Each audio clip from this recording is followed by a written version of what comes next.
Salve pessoal, tudo bem com vocês? Bem-vindos mais uma vez aqui ao canal da Escolha Educação. Eu sou o professor Paulo Mendes e vou gravar aqui com vocês, ou vou apresentar para vocês a correção das questões de Geografia do Enem 2022, prova que foi aplicada no dia 13 de novembro de 2022, seguindo o caderno azul. Então, sem mais delongas, vamos olhar aqui os assuntos e quais são as questões que eu vou abordar. A questão 49 fala sobre uso do solo e percolação. A 50, sobre espaço amazônico, ferrovia Madeira-Mamoré. A 51, globalização. 52, relações cidade-campo, espaço agrário. 55, uma questão específica de formação e conservação dos solos. 56, exclusão social, sociedade contemporânea. 59, um programa específico de aquisição de alimentos, que é uma política voltada do governo federal, voltada para os pequenos agricultores. A 62, Mercosul, relação Brasil e Argentina. A 64, falando de tectonismo. A 65, falando de violência contra a mulher. A 66, movimentos sociais e ocupação do solo urbano. A 68 vai falar um pouco de uma proposta do Pentágono, é um mapa, um mapa geopolítico, então uma relação geopolítica. A 69 fala sobre a questão da Crimeia, e assim, a invasão russa nessa região. A 72 sobre migração pendular. A 74 sobre energia solar. A 75 sobre rios amazônicos. A 76 sobre sertão nordestino e a questão dos açudes. A 78 é uma questão somente de escala cartográfica. A 82 vai falar sobre mineração e a presença de rochas ígneas no espaço amazônico. A 83 fala de fluxos populacionais, não necessariamente fluxos populacionais, mas fala da situação dos apátridas, de alguém que nasce sem pátria. E a 87 sobre macrocefalia urbana. Então, eu espero que você me acompanhe por aqui, que você siga até o final desta correção, e que você, se não é inscrito no canal, se inscreva, que você possa curtir o vídeo, divulgar. O trabalho que nós fazemos aqui é um trabalho que visa empoderar pelo conhecimento. O nosso trabalho ele é feito de forma 100% voluntária. Então, você nos ajuda fortalecendo o nosso trabalho com essa curtida, com essa inscrição no canal e, obviamente, se puder, com a divulgação. Então, vamos lá. Primeiro exercício aqui. Eu peguei uma canetinha, vamos ver se ela está funcionando direitinho. Então, nós vamos ter a seguinte situação. Deixa eu pegar uma cor de caneta aqui. A questão está falando o seguinte, ela está falando sobre escoamento superficial, e ela está falando sobre a questão de evapotranspiração. Então, está falando que numa região de cobertura natural do solo, o que a gente tem? Tem 40% da água evapotranspirada e tem 10% aqui de escoamento superficial, ou seja, um número muito pequeno de escoamento superficial. Ao mesmo tempo, deixa eu só apagar, porque aí já fica melhor para começar de novo, você vai vendo, 10% de escoamento superficial. Então, o escoamento superficial é muito pequeno. Por quê? Porque a cobertura vegetal facilita que a água infiltre. A infiltração, ela vai levar para o lençol freático, e aí você tem a chamada percolação. O que é percolação? É a passagem da água de uma camada para outra camada, então da superfície para o subsolo, ok? Quando eu tenho, por exemplo, uma redução de 10% a 20% de superfície impermeável, então eu já vou fazendo o quê? Eu vou reduzindo a evapotranspiração e vou aumentando o chamado escoamento superficial. Da mesma maneira que eu vou reduzindo a infiltração da água. Até eu chegar aqui, num lugar onde eu tenho de 75% a 100% de superfície impermeável, a percolação, ou seja, a infiltração da água é muito pequena. Se não vai ter infiltração, quase, você vai ter um escoamento superficial gigantesco. E esse escoamento superficial, em área urbana, a gente vai chamar do quê? De enxurrada. E, portanto, se você tem enxurrada, você vai ter, obviamente, aquela ideia de a água chegando mais rapidamente aos cursos d'água, a água chegando com mais força, levando um monte de material junto, e a gente vai ter, basicamente, aquele aspecto ligado as enchentes ou, né, mais especificamente aí, aqueles problemas todos que são causados. Então, ó, a intensificação da ocupação urbana demonstrada na figura afeta de forma imediata, né? Afeta de forma imediata o quê? Ela vai afetar de forma imediata o ciclo hidrológico, ok? Não tem nada a ver com a altimetria do terreno, não tem nada a ver com o padrão climático, não está envolvendo placas tectônicas e não está envolvendo estrutura de rochas. Então, necessariamente, a gente tem algo que é, né, específico aí. Então, nesse caso, nível altimétrico. Aí você fala assim, poxa, eu quase saí um pouquinho aqui do vídeo, né? Tocou um telefone, eu acho que alguém deve ter ouvido aí, mas tudo bem, vida que segue. Vamos lá, ó, questão 50. Então, a primeira já foi, primeiro falando sobre solo urbano e percolação. A questão 50 fala sobre o quê? Ela fala sobre espaço amazônico. E aí está dizendo assim, ó, na construção da ferrovia Madeira-Mamoré, o que dizer dos doentes, eternos moribundos a vagar entre delírios febris, doses de quinino e corredores da morte? O Hospital da Candelária era santuário e túmulo, monumento ao progresso científico e preâmbulo da escuridão. Foi ali, com suas instalações moderníssimas, que médicos e sanitaristas dirigiram seu combate aos males tropicais. As maiores vítimas, contudo, permaneceriam na sombra à margem do palco, cobaias sem consolo, credores sem nome de uma sociedade que não lhes concedera tempo algum para ser decifrada. O texto é o Trem Fantasma, do Foote Hardman, né, falando sobre modernidade na selva. E aí, né, a questão está dizendo para a gente o seguinte, no texto há uma crítica à ocupação do espaço amazônico, que ela está pautada entre a discrepância entre engenharia ambiental e equilíbrio da fauna? Não. Incoerência entre maquinaria estrangeira e controle da floresta? Não. Está falando de incompatibilidade entre investimento estatal e proteção aos nativos? Também não. Competição entre farmacologia internacional e produtos de fitoterapia? Não. Ela está falando da letra E. Tá? Então, ó, da contradição entre o desenvolvimento nacional, né, olha, em suas instalações moderníssimas, né, e ao mesmo tempo está dizendo lá de uma galera que estava nos corredores da morte. Então está falando da contradição entre o desenvolvimento nacional e o respeito aos trabalhadores, né, ou, de forma mais específica nesse caso, ao desrespeito com os trabalhadores. Ok? Muito bem? Tudo certo? Espero que você tenha acertado, espero que, né, você tenha entendido direitinho a questão. Vamos para 51.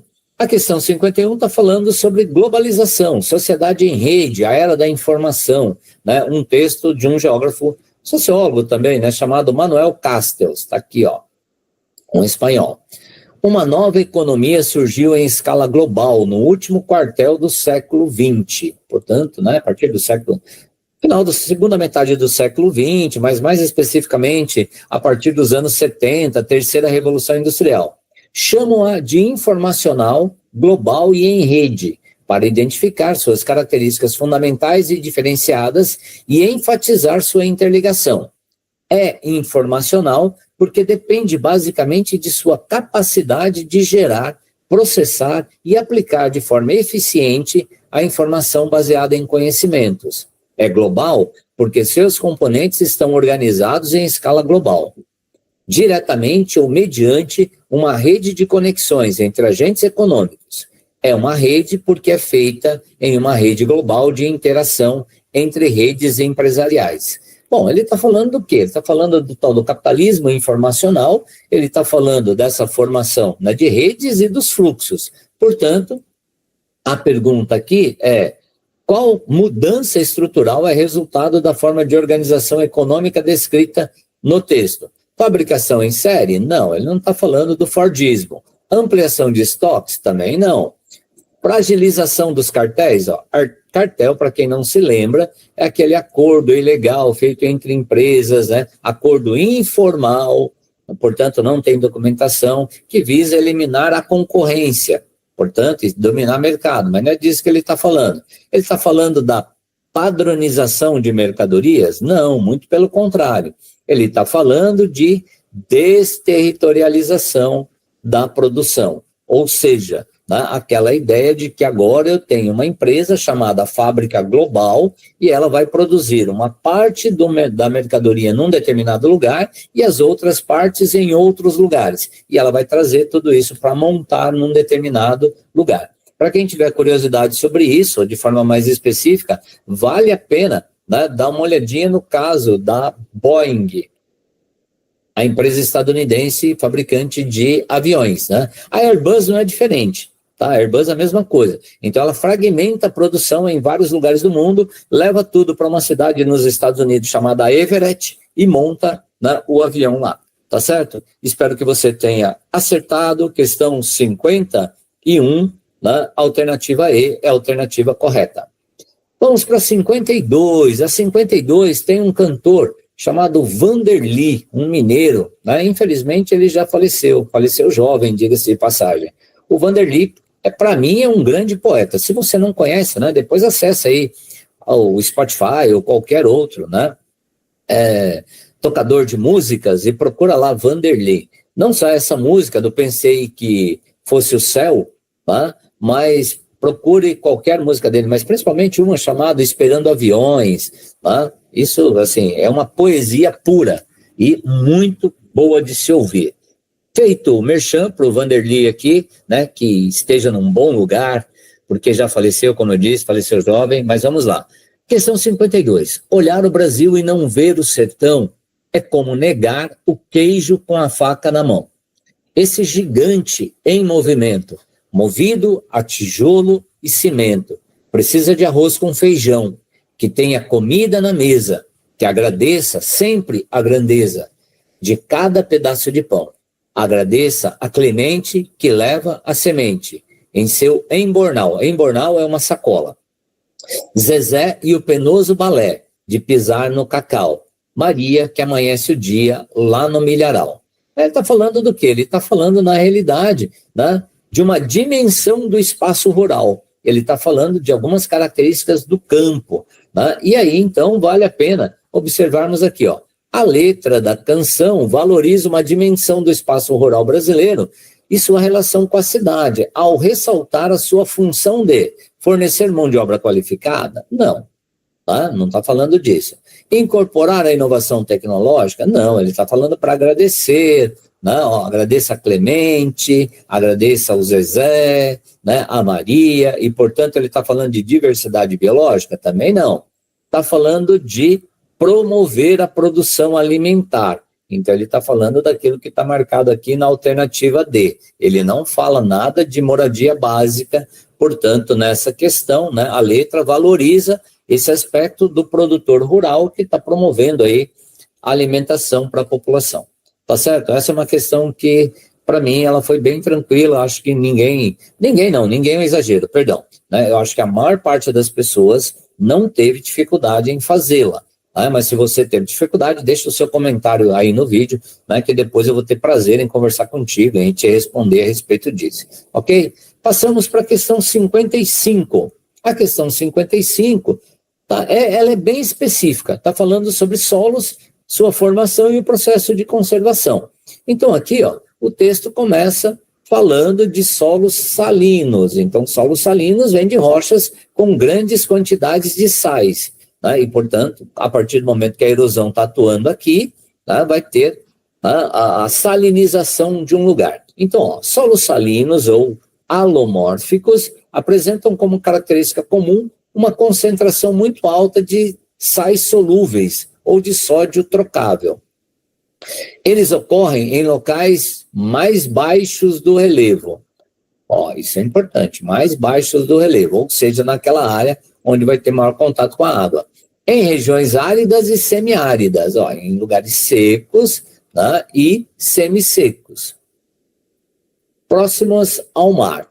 Em regiões semiáridas, por exemplo, o polígono das secas no Nordeste. O polígono das secas é uma área de aproximadamente 900 mil quilômetros quadrados, né, que está envolvendo o quê? A região do sertão nordestino. Os locais menos elevados recebem água que se escoa dos declives adjacentes. Então, você joga água num lugar, vai escoar para a parte mais baixa. Tá?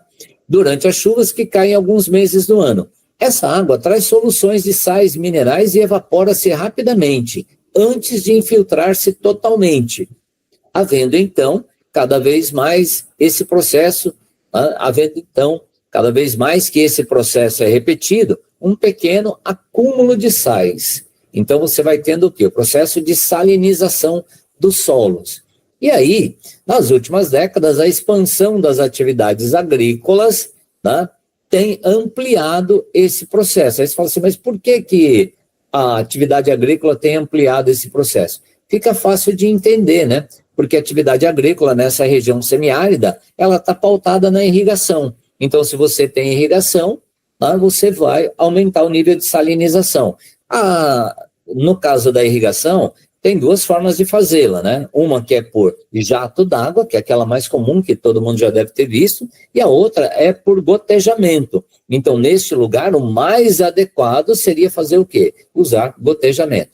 Então, as atividades agrícolas desenvolvidas na região mencionada intensificam o problema ambiental exposto ao realizar reflorestamento? Não. Utilizar sistemas de irrigação desprezando uma drenagem adequada? Já está aqui, ó. A alternativa correta está aqui, tá? Não tem a ver com a instalação dos açudes nos grotões, grota, né? A parte mais baixa do relevo.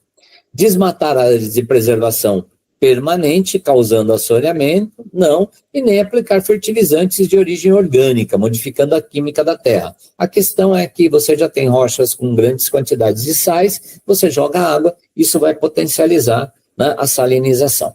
Beleza? Espero que tenha dado certo, né? Qualquer coisa, volta a dizer, vai lá no comentário do vídeo e deixa lá a sua dúvida, o seu comentário em relação à questão, que eu terei prazer em conversar contigo. Questão 5.6, está falando da sociedade contemporânea, né, e está falando sobre o quê? Exclusão social. Aí vem o texto 1. Está estudando, Júnior? Né? E ele diz lá, ó, calma, estou tentando achar um sinal de Wi-Fi. Né? E aí a gente tem aqui, né, na realidade, uma charge que está ironizando uma situação. Se nós pegarmos que isso aqui foi feito em novembro de 2021, obviamente que está falando de um período, né, específico de pandemia, ok? E aí aquela ideia de, né, aula virtual e coisas do gênero. E como uma imensa maioria da população, né, de baixa renda tem muita dificuldade para acessar redes de Wi-Fi ou de internet, né, com qualidade e de ter os equipamentos necessários para esse acesso, né, porque uma coisa é diferente da outra. Então, isso afetou demais, ou impactou demais, principalmente a população mais pobre. E aí o texto 2 está dizendo assim, né?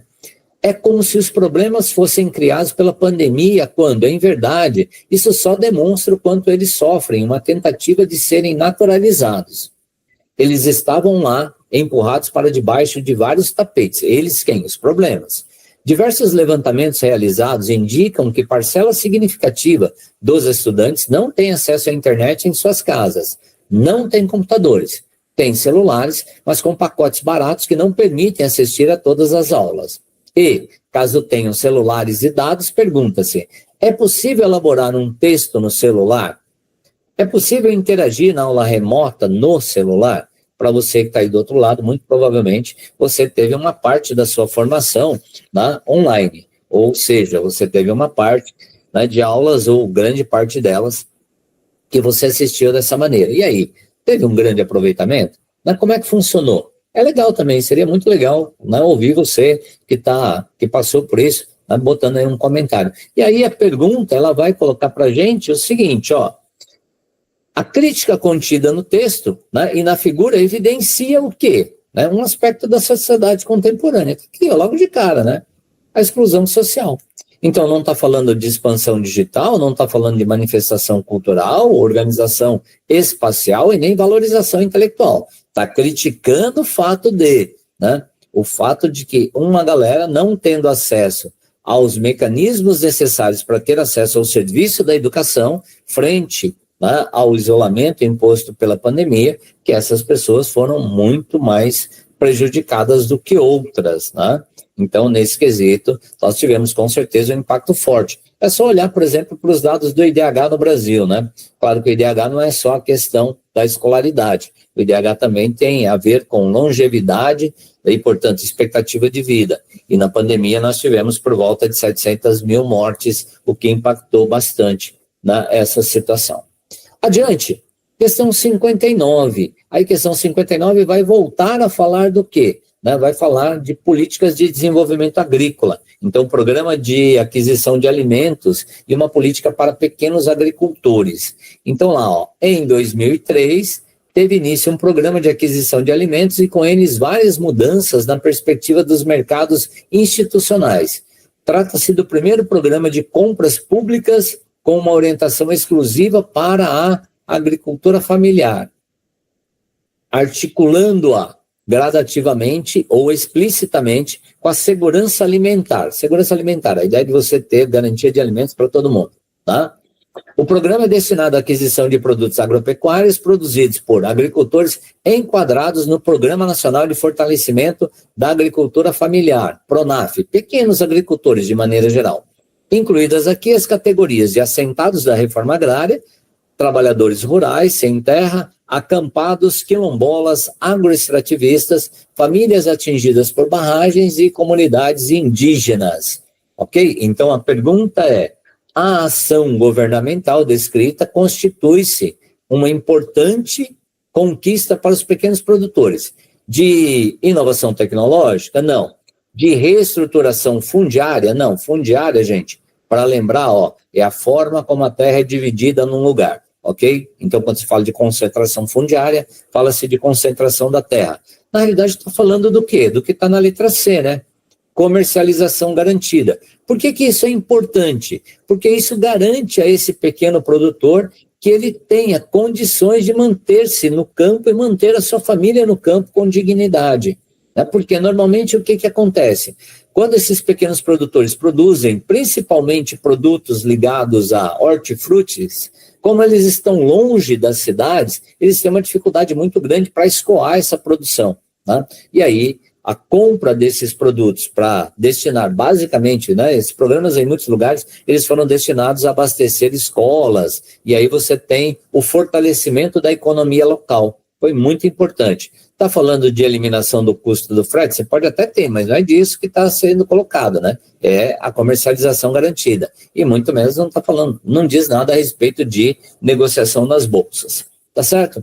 E aí a gente vai então para 62. Questão 62, também lá, outubro de 2021. Brasil e Argentina fecham um acordo para corte de 10% da tarifa no Mercosul. Lembrando uma coisa, o Mercosul, ele é uma união aduaneira. O que é uma união aduaneira? A união aduaneira é a terceira etapa na integração de um bloco. Então, eu tenho a zona de livre comércio. A primeira etapa, essa é a segunda etapa, né? A primeira etapa seria uma zona de preferência tarifária. Aí vem a zona de livre comércio, aí vem a união aduaneira. Eu tenho a primeira etapa, é uma zona de preferência tarifária. O que é uma zona de preferência tarifária? É um acordo bilateral. Então, é aquilo que qualquer país pode fazer com o outro, desde que ele queira. Aí, a gente tem a zona de livre comércio. Tá? Zona de... Ficou parecendo zoma aqui, né? Mas você já sabe que é zona de livre comércio.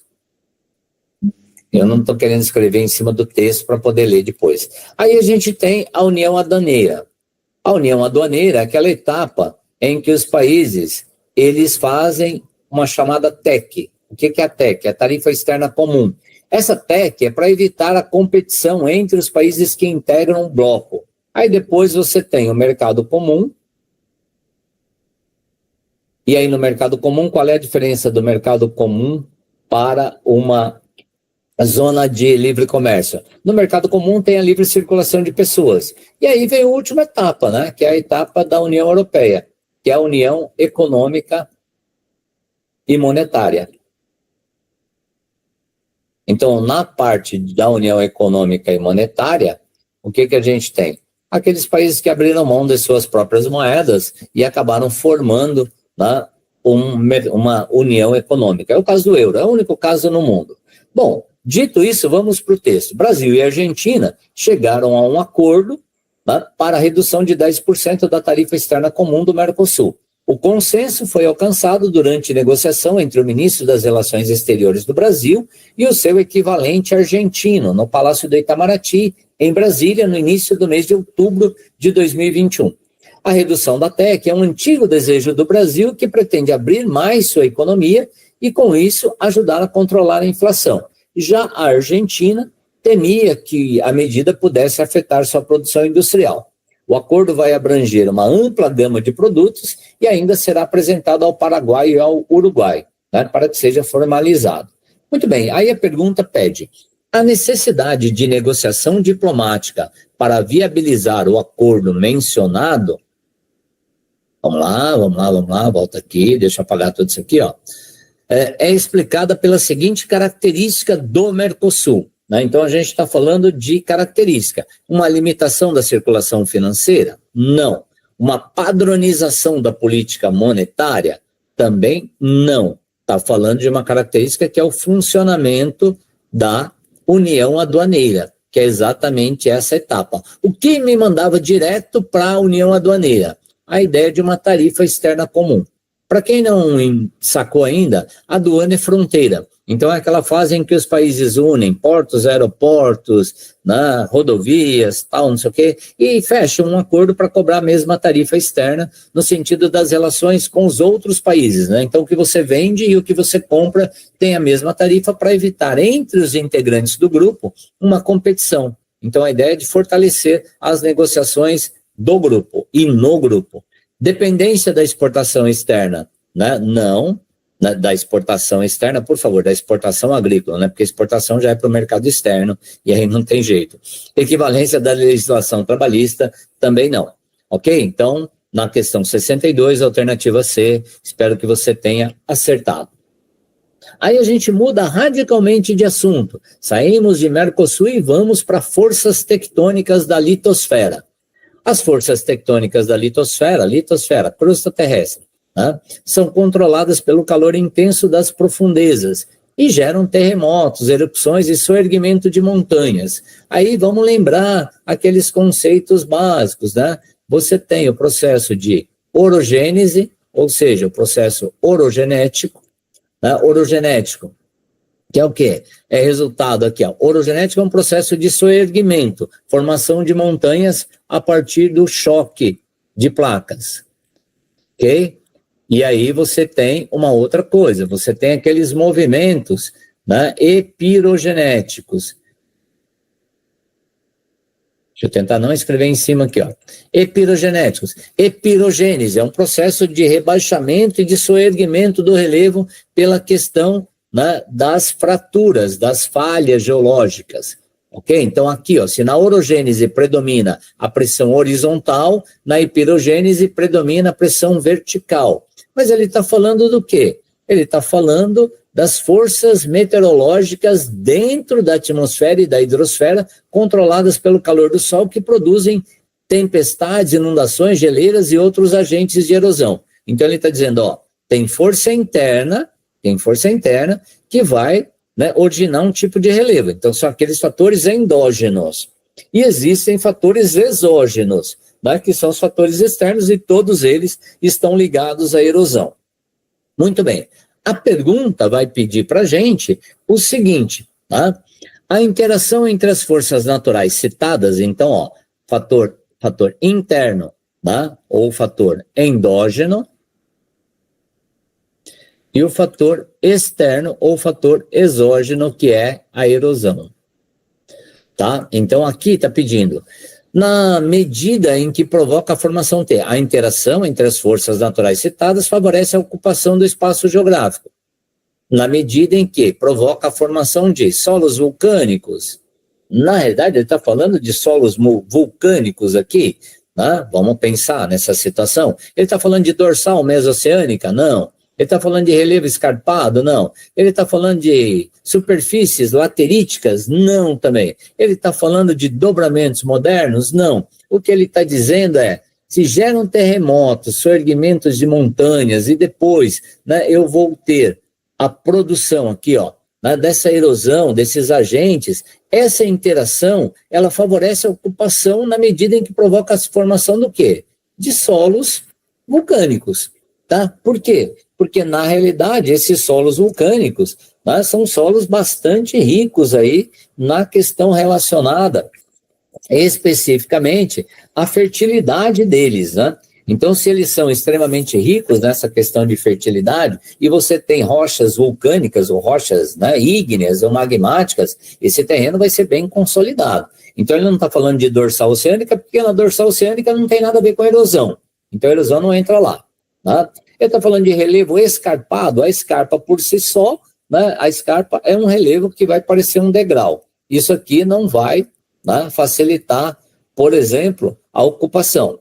Quando ele está falando de superfícies lateríticas, laterito é um solo que, na realidade, você vai jogando água nele, né, e vai dissolvendo aquelas partículas de ferro, e ele vai ficando com uma crosta enferrujada, né, vai ficando uma crosta extremamente, uma crosta, eu acho que todo mundo conhece ferrugem, né, mas a cor, assim, bem enferrujada mesmo, e uma crosta dura. E dobramentos modernos são cadeias montanhosas que foram formadas pelo choque das placas. Então, o fator que me levaria aqui para os solos vulcânicos é a questão da erosão. Por quê? Porque o solo é resultado da erosão da rocha, ok? Eu espero que tenha funcionado direitinho, né, e que você tenha acertado. Em caso de dúvidas, bora lá para os comentários do vídeo, bota a sua dúvida, bota o seu comentário que eu vou ter prazer em falar contigo. Aí, aproveitando que eu cheguei aqui, e antes de seguir, esse é o primeiro momento, eu já estou gravando aqui faz um tempo, não pedi para você em momento algum, né, curtir o vídeo, se inscrever no canal, mas então vou aproveitar e fazer isso agora, né, antes de entrar nessa questão, que é uma questão de um tema bem difícil, né, complicadíssimo, porque ele está falando sobre violência contra a mulher, tá certo? Então, vamos lá, ó. A ilustração traduz uma conduta social, então, que começa, ó, na lua de mel, vai para a tensão, chega na agressão, tá? E está sempre repetindo esse processo, quando, né, o topo aqui vai ser a morte. Então, na realidade, está falando de uma cultura do cancelamento? Não, está falando, infelizmente, da prática, né, do feminicídio, ok? Então, traduz uma conduta social caracterizada pelo quê? A lua de mel. Carinho, paixão, presentes, promessas, reconciliação e liberdade. Tensão, insulto, humilhação, intimidação, gritos, ameaça, controle, isolamento, medo, conflitos, descumprimento de promessas. E aquilo que não deveria acontecer de forma nenhuma, né? Agressão, empurrão, beliscão, puxão de cabelo, sufocamento, arremesso de objetos, tapa, chute, espancamento. Então, tudo isso vai culminar naquilo que a figura está colocando lá em cima, que é a morte. E aí a prática do feminicídio. E o Brasil, infelizmente, é um dos países, né, com um dos maiores índices de feminicídios do planeta.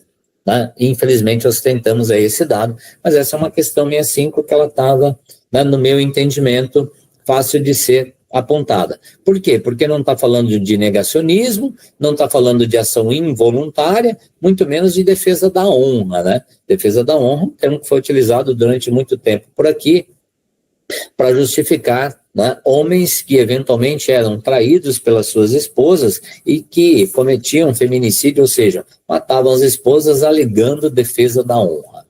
Tá certo? Então vamos lá, ó.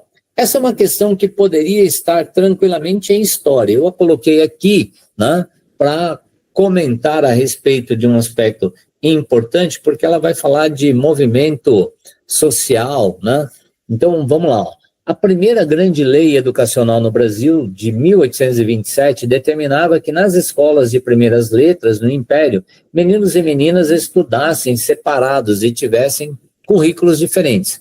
No Senado, o Visconde de Cairu foi um dos defensores de que o currículo de matemática das garotas fosse mais enxuto possível. Nas palavras dele, o belo sexo não tinha capacidade intelectual para ir muito longe. Dá raiva até ler uns textos desses, né? Sobre as contas, são bastantes para as meninas as 4 espécies, que não estão fora do seu alcance e lhes podem ser de constante uso na vida, né? Olha o nome, né? Olha lá, Visconde de Cairu. Isso aqui em 1827. O texto 2. No Senado, o único a defender publicamente que as meninas tivessem em matemática um currículo idêntico ao dos meninos foi o Marquês de Santo Amaro. Tá? Não me parece, conforme às luzes do tempo em que vivemos, deixarmos de facilitar as barreiras à aquisição desses conhecimentos mais aprofundados de matemática. A oposição que se manifesta não pode nascer senão do arraigado e péssimo costume em que estavam os antigos, os quais nem queriam que suas filhas aprendessem a ler, né? Então veja aí uma discussão interessante, né? A gente está falando lá de 1827, mas aí, infelizmente, resquícios disso ainda, né, recaem sobre a gente. Acabei de falar de uma questão sobre feminicídio, agora falando aqui sobre, né, acesso à escola e acesso ao conhecimento. De maneira geral, a questão 66 está colocando para a gente o quê? Os discursos expressam pontos de vista divergentes, respectivamente entre, né, pela oposição entre. Aí, vamos lá, né? A discussão toda, ela vai estar pautada num item básico que é liberdade de gênero e controle? Não. Equidade da escolha e imposição cultural? Não. A questão toda está aqui, ó, né? Dominação de corpos e igualdade humana. Né? A ideia de que pelo conhecimento você vai dominar, tal, então, e pela ignorância, na realidade, né, você mantém as pessoas numa determinada situação. Então, a oposição, né, é entre a dominação e a igualdade. Né? Não está falando de geração de oportunidade e restrição profissional, até porque o segundo texto não está falando disso. O segundo texto é que está defendendo a ideia de igualdade, né? Não está falando de exclusão de competências e participação política. Tá? Está falando do quê? De você usar o conhecimento nessa dominação, e o outro está falando sobre a questão da igualdade, ok? Mas essa é uma questão que entraria facilmente, né? Poderia estar sendo corrigida pela galera da sociologia, pela galera da história, né? Porque é uma questão que tem aí, e eu acabei aproveitando porque ela está tratando de um aspecto. Se a primeira questão tratava de feminicídio, essa outra, né, estava dando uma sequência. Questão 68, novo mapa do Pentágono. E aí está dizendo hegemonias e emancipação no século XXI, tá? Então você tem aqui em algumas áreas, ele está falando de alta densidade de variedade germoplástica. E em alguns lugares com petróleo e gás, e um trechinho aqui sobre a brecha crítica do novo mapa do Pentágono.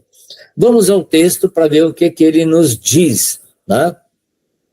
A Marinha identifica, na voz de Thomas Barnett, uma ampla região potencialmente insubmissa ou simplesmente irredutível às normas gerais de funcionamento promovidas pelos Estados Unidos e sancionadas pelo FMI, pela Organização Mundial do Comércio e pelo Banco Mundial.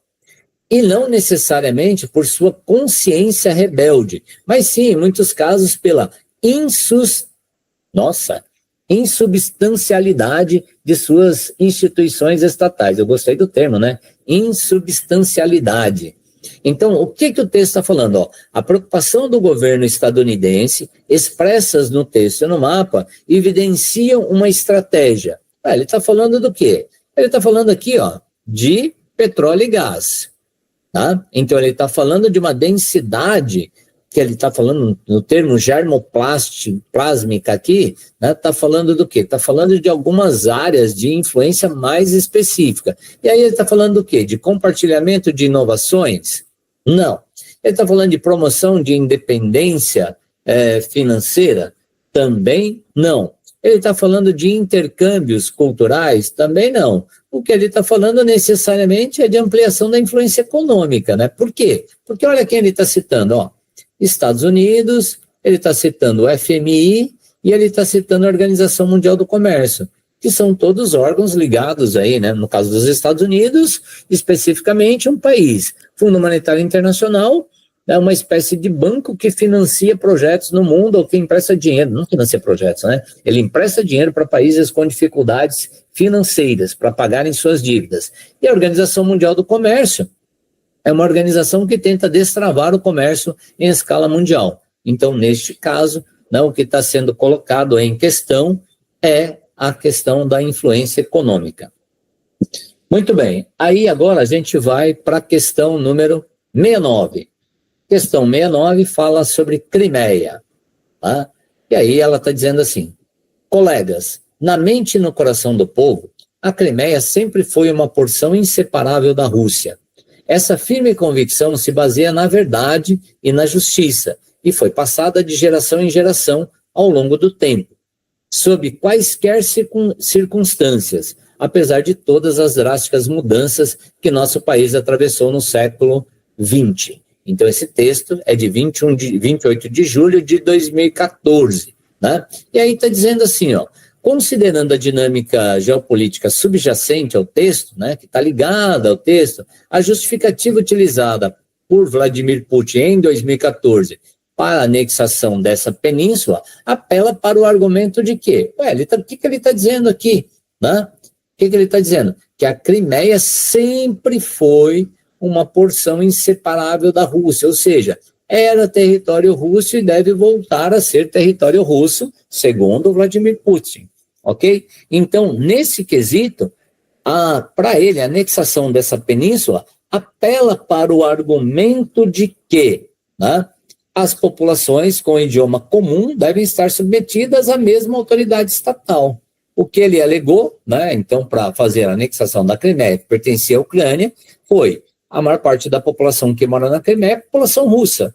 Portanto, né, segundo houve na época um comentário, era que assim, foi feito um plebiscito e o pessoal decidiu integrar a Rússia. E aí a pergunta é, será que mesmo que for fazer um plebiscito lá, vocês querem pertencer a quem? A Ucrânia ou a Rússia? E mesmo que houvesse o plebiscito, né, isso parece o corolário Polk dos Estados Unidos, lá de 1820, alguma coisa, em que ele dizia, corolário Polk vem das ideias do James Polk, que dizia assim, ó, qualquer território que se quiser anexar ao território dos Estados Unidos, esta será uma decisão do povo daquele território e do governo dos Estados Unidos. E aí eles usaram o corolário Polk para anexar metade do México ao território dos Estados Unidos. Né? O que não foi levado em conta aí nesse quesito? O governo do México, que era um governo soberano. Ok? Então, não está falando de imperialismo, né, que está a ideia de se acomodar das pretensões das potências, organismos transnacionais não entra, integração regional também não entra, e expulsão das forças navais. Está falando de quê? Se sempre pertenceu à Rússia, as populações com idioma comum devem estar submetidas à mesma autoridade. Quem é a autoridade? A Rússia. Né? Por isso, vou anexar. Um argumento, né, simples, totalmente imperialista, mas simples de ser compreendido. Chegamos à questão 72, migração pendular. Eu já respondi aqui, né, qual era o item. Então, olha o que o texto está dizendo. Brasileiros levam mais tempo de casa para o trabalho. Então, não vou nem ler o texto inteiro, eu só vou pegar aqui, ó. Acordo às 4h30, saio de casa às 5, pego o trem às 5h20, chego na Central, deve ser Central do Brasil, Rio de Janeiro, né? 6h50 e... né? Chego no trabalho mais ou menos 7h10. Então, se você se você tiver saído 5h10 de casa, você levaria 2 horas. Aqui você está levando 1h50, né? Mais ou menos 1h50 está levando esse cidadão para chegar no trabalho. O que está sendo retratado aqui na dinâmica populacional? Um fluxo de retorno? Não. Uma migração interna? Não. Né? Uma mudança sazonal? Não. Está falando de um deslocamento, né, pendular, ou seja, movimento de pêndulo, né, que vai e que volta. Então, entende-se por migração aquele processo que tem caráter de permanência. Então, eu, por exemplo, sou migrante. Eu nasci numa cidadezinha no interior de São Paulo, chamada Riversul, que tem 5.000 habitantes, e vim morar em São Paulo. Então, eu estou fora do meu local da cidade de nascimento. Né? Mas como tem milhões de pessoas que todos os dias saem de suas cidades de origem, então, o cara que mora em São Bernardo vem trabalhar em São Paulo, o cara que, né, trabalha numa outra cidade vizinha e por aí vai. Então, esse processo, por movimentar milhões de pessoas e por afetar diretamente os transportes nestas regiões, ele é conhecido como movimento pendular ou como migração pendular. Ok? Aí mudamos de assunto de novo, né? A vantagem do Enem é essa, você está concentrado em algumas questões, aí de repente você muda radicalmente lá para uma outra questão. Aí está falando sobre o quê? Está falando sobre Atlas Brasileiro de Energia Solar. Bom, gente, energia solar, captação de energia, né? Então, uma característica regional que justifica o maior potencial anual médio para aproveitamento da energia solar é a reduzida o quê? Né? Não tem nada a ver com a declividade do terreno, obviamente, né? Não tem nada a ver com longitude, longitude é a distância em graus a partir do meridiano de Greenwich, tá? Tem tudo a ver com a questão da nebulosidade atmosférica. Né? Por quê? Porque se você precisa captar energia, aqueles lugares ou aquelas áreas onde você tem o céu, né, menos tempo encoberto por nuvens, vai facilitar, né, independentemente de se está mais próximo ou não do Equador. Ok? Então, se a gente for pensar na região amazônica, ela vai ter um baixo índice de aproveitamento aqui por uma coisa simples, né? Você tem as nuvens, você tem um clima equatorial que chove basicamente todo dia. E aí você tem a floresta que ajuda a aumentar a quantidade de água em suspensão, através da evapotranspiração. E aí vai reduzir o índice. Portanto, alternativa C, né? E não se fala mais nisso, nesse instante, tá? Seguimos, né? E aí, ó, tá falando sobre influência no agro e em reservatórios. Então, rios amazônicos influenciam no agronegócio e nos reservatórios do Sudeste brasileiro. O texto, né? Ó. O povo Cambeba é o povo das águas. Os mais velhos costumam contar que o povo nasceu de uma gota d'água que caiu do céu em uma grande chuva. Nessa gota estavam duas gotículas, o homem e a mulher. Por essa narrativa e cosmologia indígena de que nós somos o povo das águas, é que o rio nos tem fundamental importância, diz Márcia Huayna Cambeba, mestre em geografia e escritora. Todos os dias ela ia com o pai observar o rio, e em silêncio, e antes que tomasse para si a palavra, era interrompida. Ouça o rio, dizia o pai. Depois de cerca de 2 horas a ouvir as águas dos Solimões, ela mergulhava. Confie no rio e aprenda com ele. Fui entender mais tarde, com meus estudos e vivências, que meu pai estava me apresentando a sabedoria milenar do rio. Então, pelo descrito no texto, tá? O povo Cambeba tem o rio como né? Ou como um objeto tombado? Não. Uma herança religiosa? Não. Um cenário bucólico? Não. Né? Uma riqueza individual e efêmera? Não. Né? Mas principalmente um patrimônio cultural e afetivo. Sabem de toda a importância do rio, mas ainda, né, nessa frase, eu achei lindo esse texto, né, quando ele diz assim, ó, confie no rio e aprenda com ele. Ouça o rio, né, para você pegar na questão da sabedoria. Enquanto isso, esse patrimônio cultural, essa afetividade. Se nós tivéssemos mais afetividade com os nossos rios, aqui em São Paulo, principalmente quando falamos de Rio Tietê, Rio Tamanduateí, Rio Pinheiros, com certeza, né, eles não estariam do jeito em que estão. Certo? Caminhando quase para o finalzinho, vamos lá. Né? Respira, continua.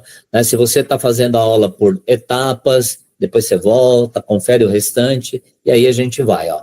Questão 7.6 está falando sobre a história do açude Itãs, no município de Caicó, no Rio Grande do Norte. Então, tá lá, ó. Lá embaixo está o açude Itãs, com seu formigueiro a cavar a terra.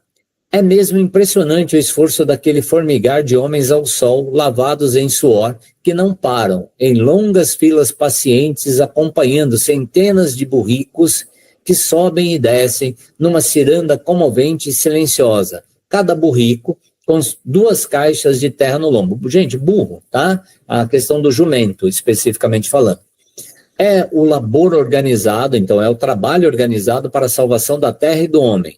Depois do semideserto que tanto nos acabrunhou, o espírito por falta de chuvas, o esforço desses milhares de sertanejos, todos vestidos de brim, jeans, né, mescla e calçando alpercatas, né, sandálias, no combate consciente à esterilidade da natureza, com as famílias alojadas em pequeninas casas de taipa e telha, embrião de futura cidade, impressionava-nos profundamente. Aí o texto da questão 76, ele está dizendo que, né, Na construção do empreendimento, destaca-se a presença do quê? Está falando de engenheiro? Não. Está falando dos coronéis? Não.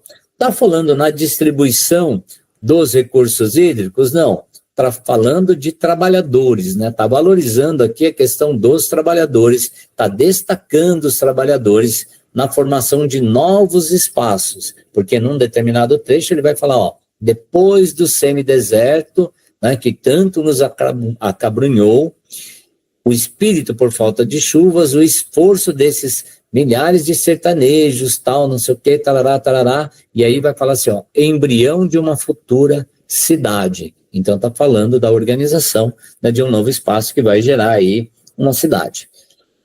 Questão 7.9 é uma questão que me parece bastante simples, assim, para aqueles que curtem minimamente a matemática, para aqueles que vão rapidinho lá. Ele está dizendo assim, ó, um possível trajeto do voo MH370 da Malaysia Airlines antes da queda em 2014, né? Então ele sai de Perth, ou Perth, na Austrália, não sei pronunciar isso, tá? Depois você vai lá e comenta da pronúncia, que eu acho que deve ser isso mesmo. Está falando, ó, 2 centímetros equivalem a 2.500. Epa, deixa ele voltar aqui. Não vai voltar a escrever já. Daqui a um minuto ele volta. Né? Então, ó, 2 centímetros equivalem a 2.500 metros. 2.500 quilômetros, desculpa. Então, significa que 1 centímetro equivale a 1.250 quilômetros. Tá? Então, se aí eu vou ter esta situação, eu vou ter então algo simples para conseguir aqui fazer o que eu preciso. Vamos lá, ele travou, olha só que coisa linda.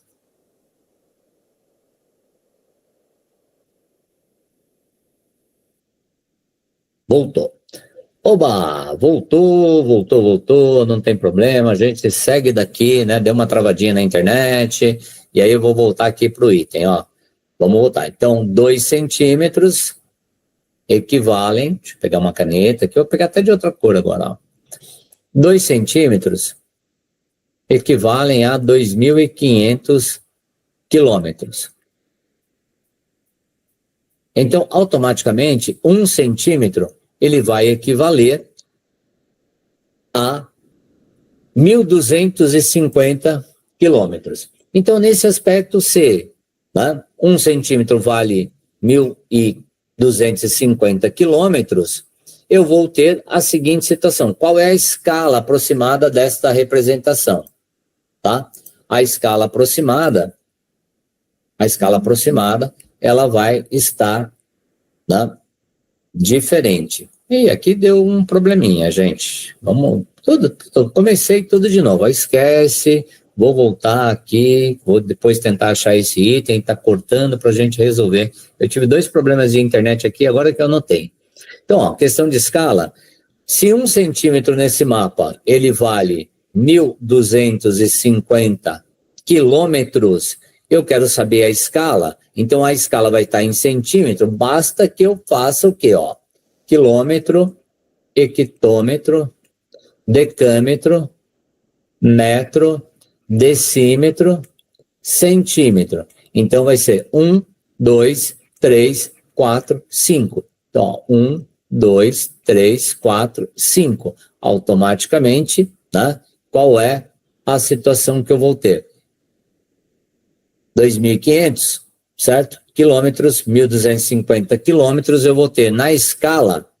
Eita, volta aqui, apaga aqui para mim, por favor. Vamos voltar aqui, ó.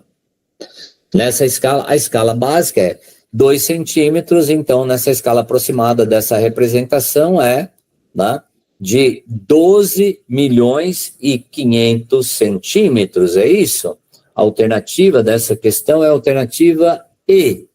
Então, ó, 125 milhões, né? Porque eu vou ter 1.250 mais 1, 2, 3, 4, 5. Então, eu tenho aqui, né?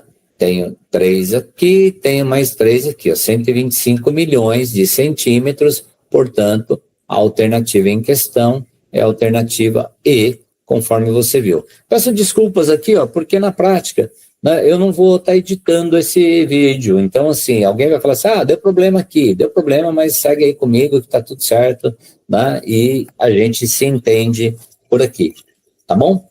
Caminhando para as duas últimas, a próxima questão é uma questão que vai falar sobre recursos, né, recursos minerais na região amazônica, e ele está dizendo, uma parte de geologia. Então está dizendo, o mapa espacializa um recurso natural com alto potencial para a ocorrência de, né? O que ele está falando? Está aqui, está nesta região aqui. Né? O que ele tem aqui? Rocha ígnea. Rocha ígnea é aquela rocha magmática. Portanto, é um lugar onde você vai ter o quê? Um monte de jazidas minerais metálicas, certo? Então, vou ter abalos sísmicos? Não, né? Porque é uma área extremamente antiga. Vou ter combustíveis fósseis? Não, não é uma área de sedimentação. Se fosse uma área de sedimentação, aí você poderia ter aquíferos sedimentares profundos, né? A gente tem um aquífero aqui, que é chamado aquífero alter do chão. Hoje em dia tem até um outro nome lá que está juntando, né? Porque são dois aquíferos, mas eles não estão nessa área de rochas ígneas. A gente tem estruturas geológicas metamórficas? Não. A gente tem a grande presença, né, de minerais metálicos. Os combustíveis fósseis seria em áreas de bacias sedimentares. Dito isso, vamos adiante. Questão 83, a questão 83, penúltima questão, né, dessa sequência aqui de correção. E aí, vamos lá, está falando do quê? Está falando de um processo que envolve algumas pessoas, ou milhares de pessoas no mundo, e que às vezes são casos muito pouco tratados, né? Eu gostei muito dessa questão do Enem. Está dizendo lá, nascidas no Líbano, as duas irmãs não puderam ser registradas no país porque lá é exigido que os nascidos sejam filhos de pais e mães libanesas. Então, para eu registrar lá, né, para ter nacionalidade, eu tenho que ter pai e mãe libanês. Seus pais de nacionalidade síria também não puderam registrá-los no país de origem. Por quê? Porque na Síria, crianças só são registradas por pais oficialmente casados. Então, se você não é oficialmente casado, você não pode registrar seu filho. Então, aqui eu tenho uma condição sociopolítica. Qual é a condição sociopolítica dessas crianças? São exiladas? Não. Exilado é o cara que foi expulso do país, né? São foragidas? Não. São refugiadas? Não. São clandestinas? Não. Elas são apátridas. Infelizmente, aquela pessoa que não tem pátria. Né? Não porque queiram ou porque tenham cometido alguma coisa, mas simplesmente porque a condição dos pais no país em que estão, né, tentando registrar os filhos, não lhes permite isso. Tá? Então, essa condição de apatridia que acontece com milhares de pessoas no mundo, ela precisa ser, né, obviamente, enfrentada aí por organismos internacionais, exemplo da ONU, né, e dos grupos que lidam com direitos humanos e, obviamente, resolver o problema. Mas o caso aqui são apátridas. E, encerrando esta correção do Enem 2022, depois de um longo vídeo, né, não tenho nem ideia de tempo que tenha dado isso. Mas vamos lá. Macrocefalia urbana. Então, macrocefalia é a ideia do quê? De um crescimento desordenado, de um inchaço urbano. Então, a macrocefalia é aquele crescimento que faz com que os serviços urbanos deixem de funcionar, né, de maneira correta, de maneira adequada, de maneira a atender bem as pessoas. E aí você começa a ter um monte de problemas, como, por exemplo, falta de saneamento, como, por exemplo, falta de transporte adequado, como, por exemplo, falta de iluminação pública adequada, e por aí vai. O texto é do professor Milton Santos, no livro O Espaço Dividido, ok? E aí ele diz lá no texto, macrocefalia urbana pode ser entendida como a massiva concentração das atividades econômicas em algumas metrópoles que propicia o desencadeamento de processos descompassados, redirecionamento e convergência de fluxos migratórios, déficit no número de empregos, ocupação desordenada de determinadas regiões da cidade e estigmatização de estratos sociais, quando você carimba lá que alguém é de um jeito ou que um determinado grupo é de um jeito, que comprometem substancialmente a segurança pública urbana. Então, a macrocefalia é uma massiva concentração de atividades econômicas em metrópoles que propicia o desencadeamento de processo. Então, faz com que muita gente chegue nela e a partir disso você tem um processo de periferização, de favelização, entre tantos outros problemas. E aí, a pergunta é, o processo de concentração espacial apresentado foi estimulado por qual fator geográfico? A limitação da área? Não. A ampliação do risco habitacional? Não. A deficiência do transporte? Não. O crescimento da taxa de fecundidade? Não. Mas ao êxodo da população do campo, ou seja, a migração campo-cidade.